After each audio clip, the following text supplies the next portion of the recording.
This podcast is a member of the New York City Podcast Network at nycpodcastnetwork.com. Visit us to listen to over 250 amazing podcasts just like this one.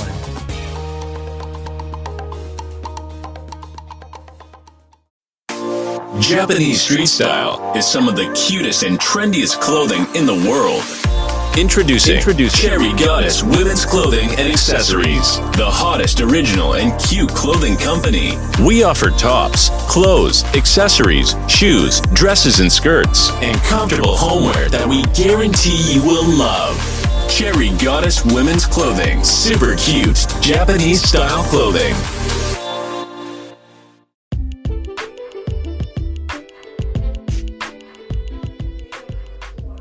Hello, this is Black Wall Street Chronicles, and we're back at it again.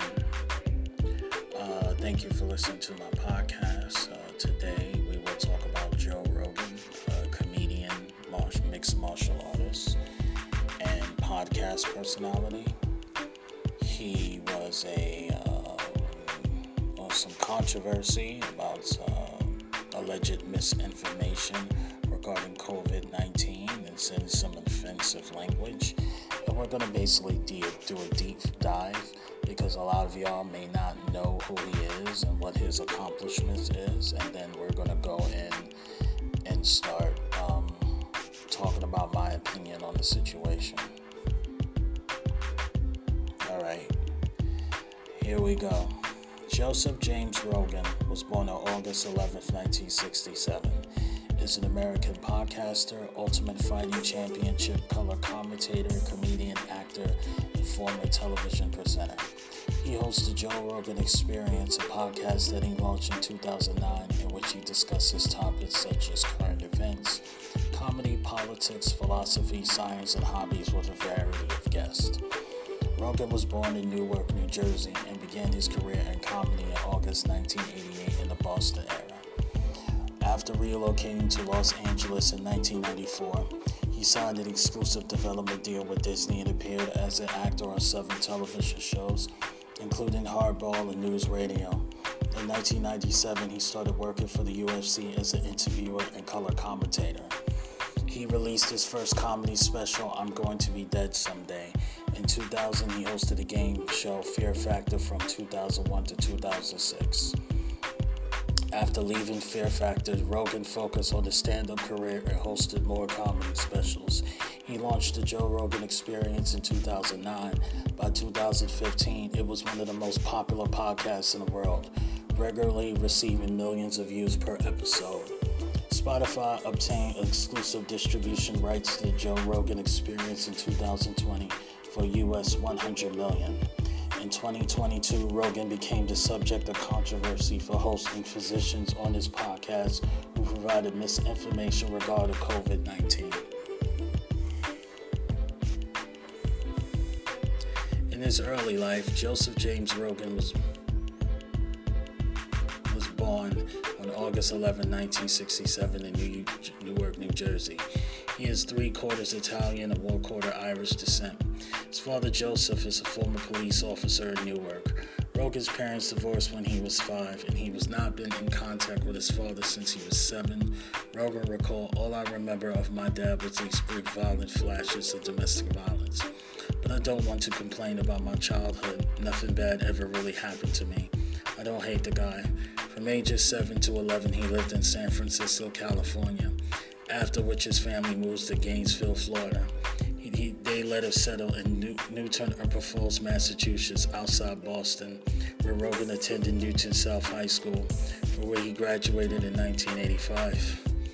Rogan participated in League of League Baseball and developed an interest in martial arts in his early teens. After recall being terrified of being a loser as a child, and martial arts gave me not just confidence, but also a different perspective of myself and what it was capable of.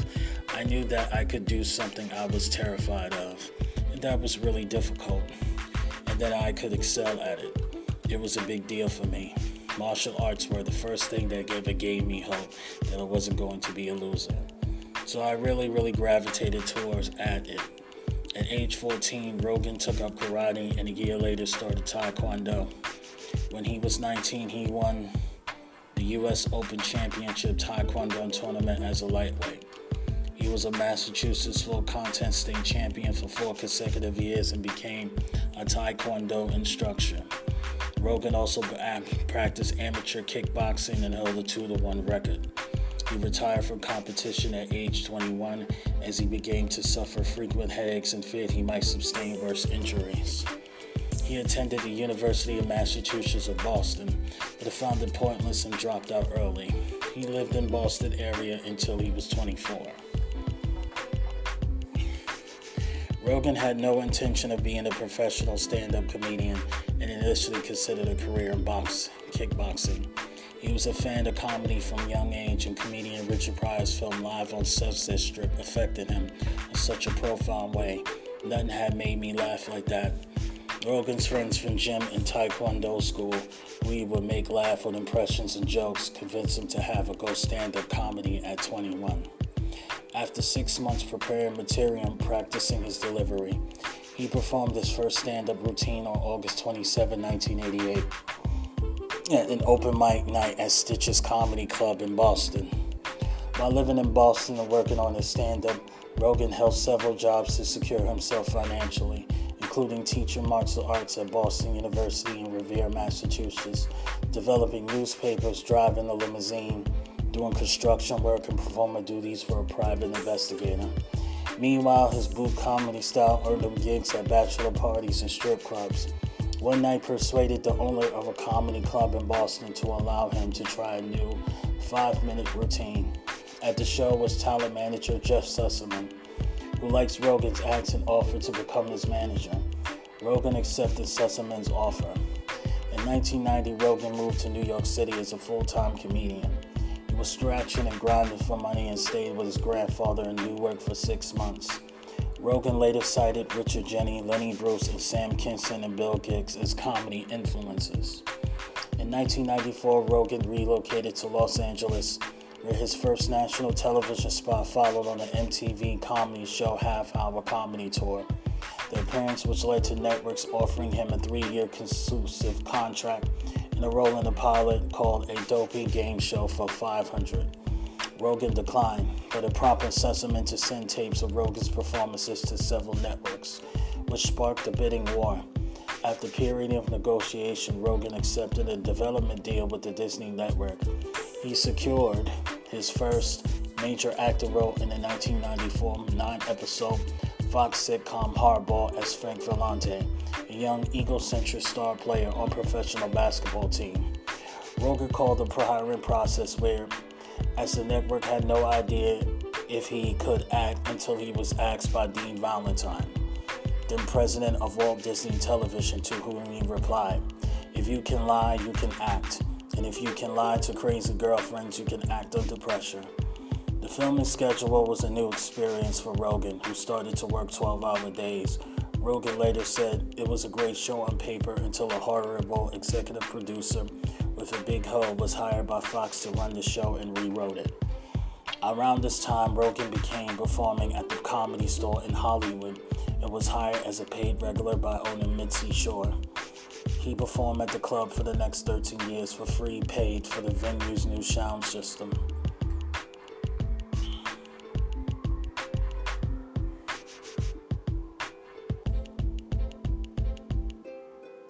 From 1995 to 1999, Rogan starred in the news NBC sitcom News Radio as George Garrell, electrician and a handyman at the show's fictional radio station. The role was originally said to be played by actor Ray Romano, but Ray Romano was let go for the cast after one rehearsal and Rogan was brought in. The switch caused Rogan to work with the show's writers to help develop the character before the show set to launch, which he later described as a very dumbed-down, censored version of himself. Rogan befriended fellow cast member Phil Hartman, who confided his marital problems to him. Rogan claimed he tried to persuade Hartman to divorce his wife 5 times, but he loved his kids and did not want to leave. In 1998, Hartman was murdered by his wife. The loss affected Rogan's ability to perform stand-up, and he canceled a week of scheduled gigs. Rogan later saw acting as an easy job, but grew tired of playing the same character every week. he only did so for the money. He later viewed his time on news radio as a dream gig that allowed him to earn money while working on the stand-up as often as he could. During the series, he worked on a pilot for a show entitled Overseas. Rogan began working for the mixed martial arts promotion Ultimate Fighting Championship as a backup and post-fight interviewer. His first show took place at UFC 12 Judgment Day in Dothan, Alabama.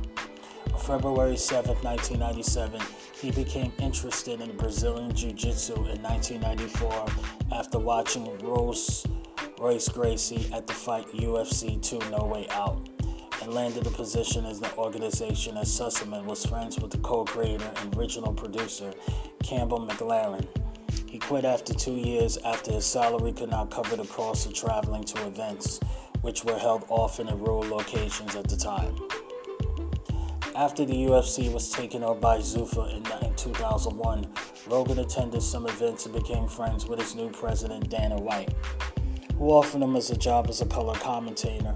However, Rogan initially declined the job as he wanted to go to the fights and drink. In 2002, while able to hire Rogan for free in exchange for prime event tickets for him and his friends. About 15 free gigs as a commentator, Rogan accepted pay for the job, worked alongside Mike Goldberg until the end of 2016. Rogan won the Wrestling Observer Newsletter Award for the Best Television Announcer twice and was named MMA Personality of the Year 4 times by World MMA Awards. In 1999, Rogan secured a 3-album deal with Warner Brothers Records and began tentative plans to star in his own primetime television sitcom on Fox called The Joe Rogan Show. The show, co-written by Seinfeld by Bill Masters, was to feature Rogan as a second-string sportscaster who lands a spot on the token male on the View-style women's show. In 1999, he recorded his first stand-up comedy album and 2 shows at the Comedy Connection at Furnival Hall in Boston, which was released as I'm Going to Be Dead Someday. In August 2000, it received national exposure on the Howard Stern and downloads from Napster. Voodoo Punani, a song Rogan wrote after Warner suggested he produce the song he could play it on the radio, was subsequently released as a single. Around this time, Rogan wrote down ideas on a film cartoon with his comedian Chris McGuire and began to operate a blog on his website, joerogan.net, which he used to discuss various topics that helped him develop his stand-up routines. In 2001, the development of Rogan's television show was interrupted after he accepted an offer from NBC to host the American edition of Fear Factor. He declined initially as he thought the network could not air such a program due to its content, but Sussman convinced him to accept. Rogan later said that the main reason he accepted to explain observations and anecdotes for his stand-up comedy. The show released Rogan's national exposure, which caused turnouts in his stand-up shows to grow. Fear Factor ran for an initial 6 seasons from 2001 to 2006. Rogan's role as host of Fear Factor led him to further television opportunities. In 2002, he appeared on an episode of Beautiful Mind of Just Shoot Me as Chris, the boyfriend of leader Meyer Geilo. In December 2002, Rogan was the MC for 2002 blockbuster Hollywood Spectacular, The Christmas Parade in Hollywood. In February 2003, Rogan became the new co-host of The Man Show on Comedy Central for his 5th season on August 2003, with fellow comedian Doug Stanhope, following the departure of original Jimmy Kendall and Adam Carolla. A year in the show, however, the host entered disagreements with Comedy Central and the show's producers over content. Rogan recalled, "I was a little missile, I was told. Show nudity and we'll blur it out. Sir, we bleep it. That hasn't been the case." The show ended in 2004. Around this time, Rogan entered talks to host his own radio show, but they came to nothing due to his already busy schedule. 2005, actor Wesley Snipes challenged Rogan to a cage fight. Rogan trained to the event for 5 months before Snipes backed out following an investigation for the IRS for alleged tax evasion. Rogan believes Snipes needed a quick payout to alleviate his debt.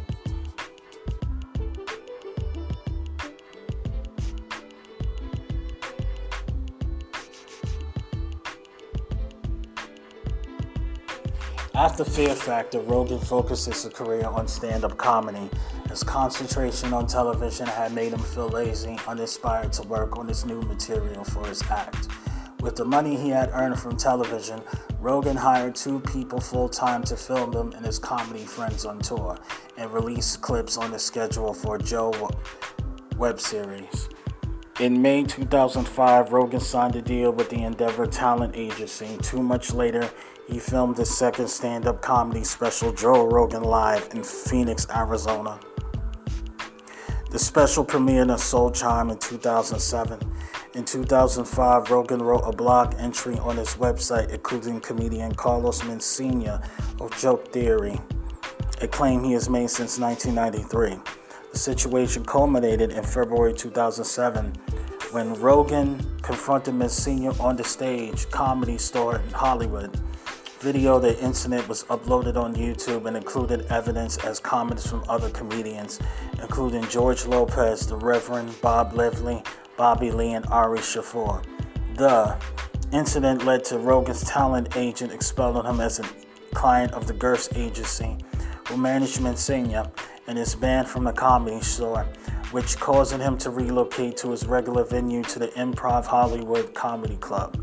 Rogan later said that every comic he had talked to was happy and thankful he did it, and he went on to sign with the William Morris agency. Rogan returned to the Comedy Store in 2013 to support Shaffir in the filming of his first special. In April 2007, Comedy Central Records released Rogan's 4th comedy special, Shiny Happy Jihad. The set was recorded in 2006 at Cobb's Comedy Club in San Francisco and contains excerpt of an improv Q&A session with the audience that was typical of Rogan's act at the time. Rogan hosted the short-lived CBS show Game Show in My Head, which aired for 8 episodes in 2009. It was produced by Ashton Kutcher. The show involved contestants who tried to convince people to perform and take part in increasingly bizarre situations for money. He agreed that most of the show as the idea intrigued him, calling it a completely mindless form of entertainment. 2010, Rogan accused comedian Dane Cook of joke thievery. In 2011, Rogan resumed his role for Fear Factor, host for his 7th and final season. Rogan juked the job, saying he would hate to see somebody else do it. Later in 2011, Rogan played his most filmed character, Gail, in the comedy show Zookeeper. He was also working on a book around the time he tentatively titled Irresponsible Advice from a Man with No Credibility, based on his blog entries for the website. Rogan played himself Here Comes the Boom, another action comedy film starring Kevin James that was released in 2012. In December 2012, Rogan released his 6th comedy special live from the Tabernacle exclusively as a download of his website for $5, following Louis C.K.'s example. 2013, Rogan hosted the television show Joe Rogan Questions Everything on the Sci-Fi Network, which aired for 6 episodes. The show covered topics and discussed on his podcast, including the extent of Bigfoot and UFOs, and featured several comedians, experts, and scientists with the aim of trying to put some subjects to bed with an open-minded perspective. Sci-Fi agreed to produce the show without a pilot episode. The production team gave Rogan some creative control over the program and aimed to present it in his own words where possible. In December 2009, Rogan launched a free podcast with his friend and fellow comedian Brian Redband. The first episode was recorded on December 24th and was likely to be a live weekly broadcast on US stream. And Rogan and Redband sitting in front of laptops bullshitting. By August 2010, the podcast was named The Joe Rogan Experience and entered the top 100 podcasts on iTunes. And in 2011 was picked up to Sirius XM satellite radio. The podcast featured an array of guests who will discuss current events, politics, philosophy, comedy, hobbies, and numerous other types. In In January 2015, the podcaster was downloaded over 11 million times. By October after year, the podcast was downloaded 16 million times each month, making it the most popular free podcast. On May 19, 2020, Rogan announced that he signed a multi-year licenses deal with Spotify, estimated worth of $100 million, making it among the largest licenses agreements in the podcast business. The deal made Joe Rogan available on Spotify starting September 1st, 2020, and exclusive on the platform January 2021. Clips from the video version will continue to be available on YouTube. In February 2022, Spotify removed 113 episodes of the Joe Rogan Experience over the course of 4 days, owing in part to some of the episodes having been perceived to be racist and insensitive language.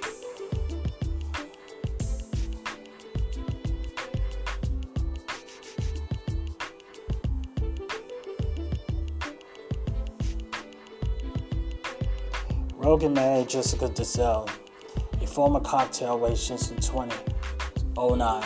The couple has 2 daughters, the firstborn in 2008 and the second in 2010. Rogan is also a stepfather to Dizel's daughter from a previous marriage. Family moved to Boulder, Colorado in 2008, where they lived for 4 months, but returned to Southern California when his wife became pregnant. They settled in Bell Canyon, California, where Rogan has lived since early 2003. They purchased a new home in the area for almost $5 million in mid-2018 and 2020. The family moved to a $14 million home in Lake Austin, Texas. Rogan has vitiligo on his feet, hands, and his feet. Rogan became interested in jiu-jitsu after watching Royce Gracie in UFC's No Way Out. In 1996, Rogan began training in Brazilian Jiu-Jitsu in Carson Gracie in the school in Hollywood, California. He is a black belt under Eddie Bravo's 10th Planet Jiu-Jitsu, a style no-gi Brazilian Jiu-Jitsu, and a black belt in Gi Brazilian Jiu-Jitsu under James Machado. Rogan was raised Roman Catholic, having attended Catholic school in 1st grade, but since has abandoned following any organized position and identifies as agnostic. In 2019, the episode of Joe Rogan Experience podcast, Rogan confirmed he is a cousin of My Chemical Romance lead vocalist Gerald Way, although they have never met. In January 2020, Rogan went on a carnivore diet for an entire month, only eating grass-fed beef, elk, eggs, and vitamins and supplements such as amino acids and fish oil. As source of his diet,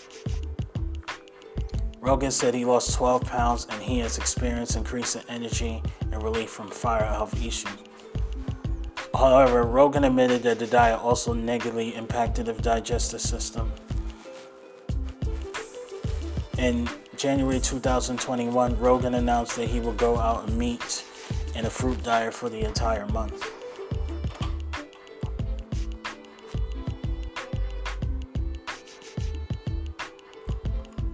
This is interesting. A lot of these things I didn't know about this man. Alright. Let's talk about his political positions. In 2020, CNN described Rogan as libertarian-leaning. Rogan said that he holds a wide variety of political views and does not easily fall on any particular side of the political spectrum.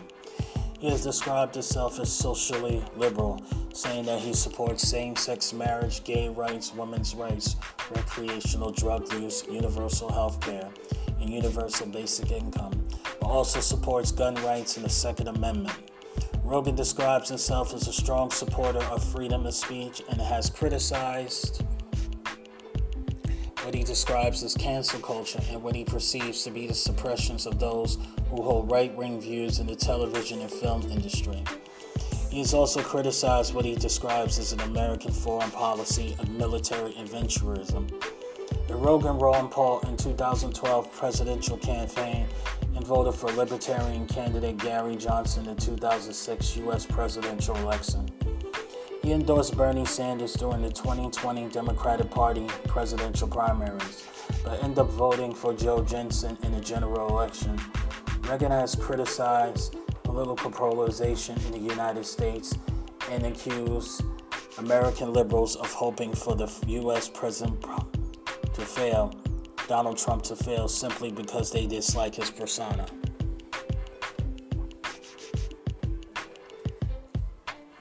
Rogan publicly supported Tulsi Gabbard and encouraged her to run for U.S. presidency in 2020. In January 2020, Rogan said he would probably vote for Bernie Sanders in the 2020 Democratic primary, adding, "He's been insanely consistent in his entire life." Sanders was criticized by fellow Democrats for touting Rogan's endorsements of the 2020 presidential campaign, including by Move On, which referred Rogan as someone known for promoting transphobia, homophobia, Islamophobia, racism, and misogyny. The Human Rights Campaign called on Sanders to reject Rogan's endorsement. After Sanders dropped out of the race, Rogan said he would rather vote for Trump than Biden, after he don't think that Biden can handle anything. He claimed that he was concerned for Biden, who returned 78 shortly after Election Day, lacked the cognitive ability needed to run the United States, and he will not be handled the pressure of presidency. Rogan criticized Biden for this verbal slip-ups, which he described as not a normal way to communicate unless you're high. Rogan has stated, "Biden to me is like having a flashlight with a dying battery and going for a long hike in the woods. It's not going to work out. It's not going to make it." Donald Trump subsequently retweeted Rogan's comments on Biden's mental illness. Rogan offered to moderate a 4-hour debate with Trump and Biden in an effort to avoid what he referred to as media bias. Trump said he will be willing to do such a debate. Change.org position was stated to elect Joe Rogan as the moderator for 2020. Rogan later revealed in a live election night podcast that he voted for Libertarian candidate Joe Jensen. Rogan supported the legalized use of cannabis and believes it holds numerous benefits. He hosted the documentary The Union, the business behind getting high. It was featured in Marijuana, a chronic history and a culture high.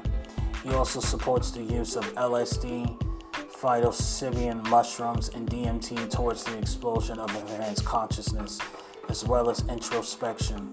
He was presenter of the 2010 documentary DMT, The Spirit Molecule. Rogan has an interest in sensory deprivation used in an isolation tank, and he has stated personal experience with meditation and isolation tanks has helped him explore the nature of consciousness and improving performance in various physical and mental activities and overall well-being. Rogan is an avid hunter and is a part of the Eat What You Kill movement, which attempts to move away from factory farming and the mistreats of animals raised for food. Rogan is opposed to routine infant circumcision and has claimed there's a lack of scientific evidence and benefits to the practice, which he considered not entirely different from female genital mutilation because of its non-consensual nature. Rogan has been an outspoken critic of trans women fighting cisgender women in MMA matches.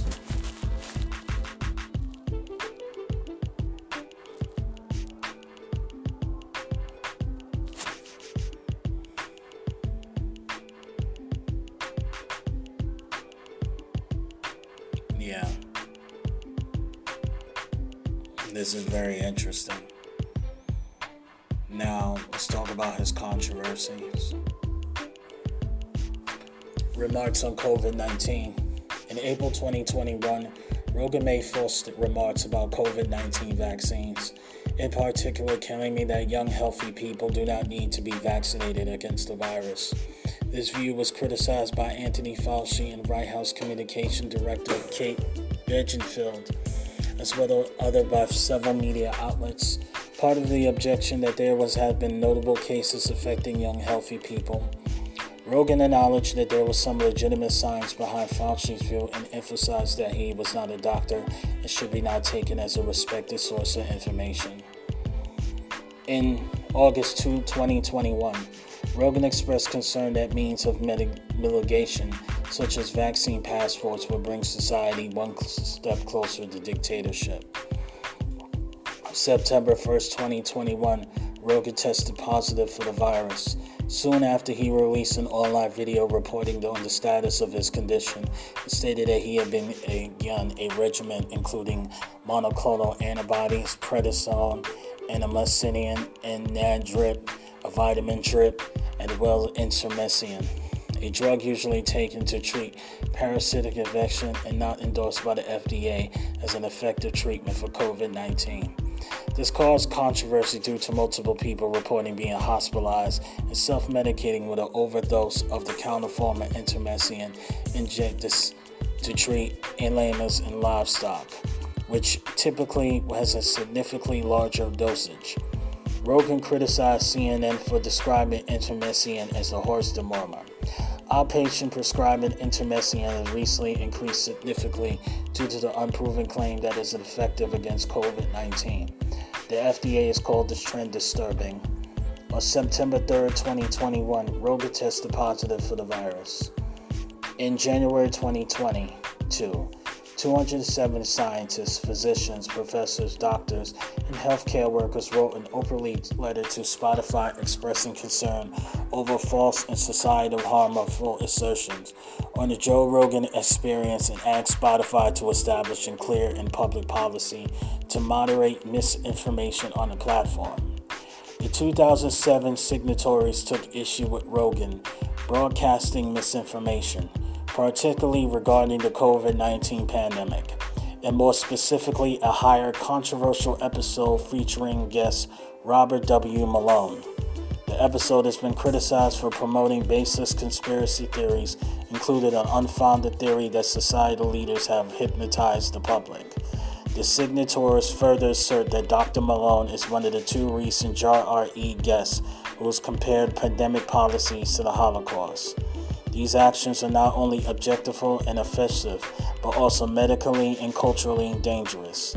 The signatories also note that Malone was suspended for Twitter for spreading misinformation about COVID-19. On January 24, 2021, musician Neil Young posted an open letter threatening to remove his music for Spotify if they did not remove the podcast Joe Rogan Experience for their service. The podcast, one of Spotify's most popular, has been criticized for spreading COVID-19 and misinformation. Young wrote that Spotify has a responsibility to mitigate the spread of misinformation on the platform. On January 26, Spotify removed Young music. Spokesperson said that Spotify want all the world's music and audio content to be available to Spotify users, and it had a great responsibility and balance both safety for listeners and freedom creators. In January 29th, Joe Mitchell removed the catalog from Spotify in support of longtime friend and fellow polio survivor Neil Young and the global scientific and medical communities on this issue. Responding to the controversy, Rogan denied intentionally spreading misinformation and pledged to balance out the more controversial viewpoints with other people's perspectives and said that he agreed with Spotify adding a disclaimer in the beginning of his videos.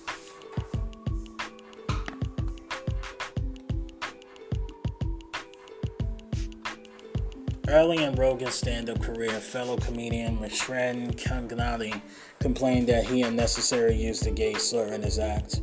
Rogan said in a 2010 newspaper interview that sometimes faggot, trigger warning, faggot is the right word, and that is a slanderous, even nasty word about homosexuals. Fellow comedian Sue Consento complained that Rogan words followed her act in the LA club, saying who would ever fuck her with that accent, stimulating sex with her on stage.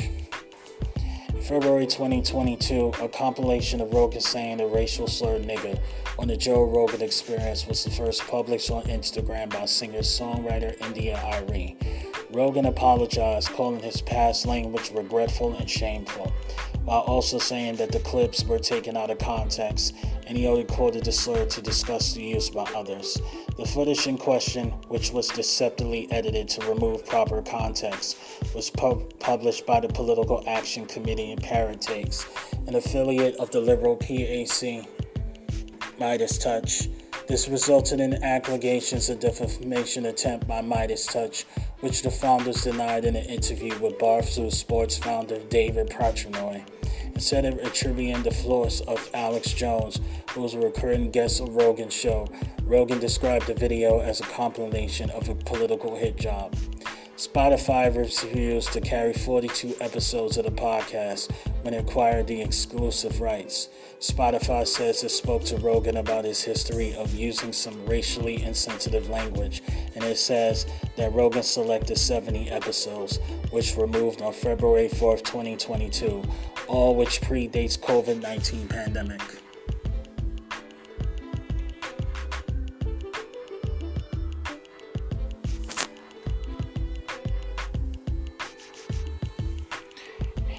Yeah, so that's all the information on Joe Rogan, just in case you don't know who he is and in context, before I go into my opinion on the Joe Rogan controversy. Now, let's talk about his situation with Carlos Mencia, because the reason why he created the podcast in the first place is because of what happened with Carlos. Now, the reason why black entertainers are defending Joe Rogan is because Joe Rogan defended black comedians. And the reason why he defended black comedians because Carlos Mencia, they call him Carlos Mencia. Carlos Mencia was stealing from black comedians. He was stealing from Paul Mooney, and he was stealing from Bill Cosby. You know, Joe Rogan was sticking up for black comedians. So being that Joe Rogan is sticking up for black comedians is the reason why a lot of black comedians and a lot of black entertainers are standing up for them. So I don't want the community to necessarily call, black people sellouts. You need the context of the whole situation. The biggest problem with Spotify is money. Spotify is not paying musicians enough money. I mean, for 1 million streams on Spotify, artists, if they own 100% of their masters and 100% of their publishing, only gets $4,000, which is a little bit of money. You have these talented musicians being shafted, especially talented black musicians being shafted and not getting enough pay, and they're giving this man money, a guy who has said a whole bunch of N-words, and it's also very controversial that Joe Rogan only gets a slap on the wrist, but, Whoopi Goldberg, she gets suspended. And here's the thing. The Jewish community did not want Whoopi Goldberg to be suspended. Everybody was like, listen, they didn't want that. A lot of people in the Jewish community was like, hey, she's been an ally for the Jewish community for years. Like, we don't want her to get suspended. But she got suspended. So it's like, I don't know. It seems that when these white guys make a free speech mistake, it seems that they get a slap in the wrist. But anybody else that makes a free speech mistake, they seem to, they get punished. It really isn't fair, in my opinion. Am I going to watch the Joe Rogan show? Not really. I wasn't really watching the Joe Rogan show like that in the first place. Only when he has, black entertainers that I do like is when I really watch it. If you don't want to watch the Joe Rogan show, be my guest. You know what I'm saying? I just wish that, black content creators like us actually got the pay and actually got the opportunities that Joe Rogan has. But, as a descendant of Black Wall Street, we have to do it ourselves. Thank you for listening to Black Wall Street Chronicles. Thank you for your time. God bless you.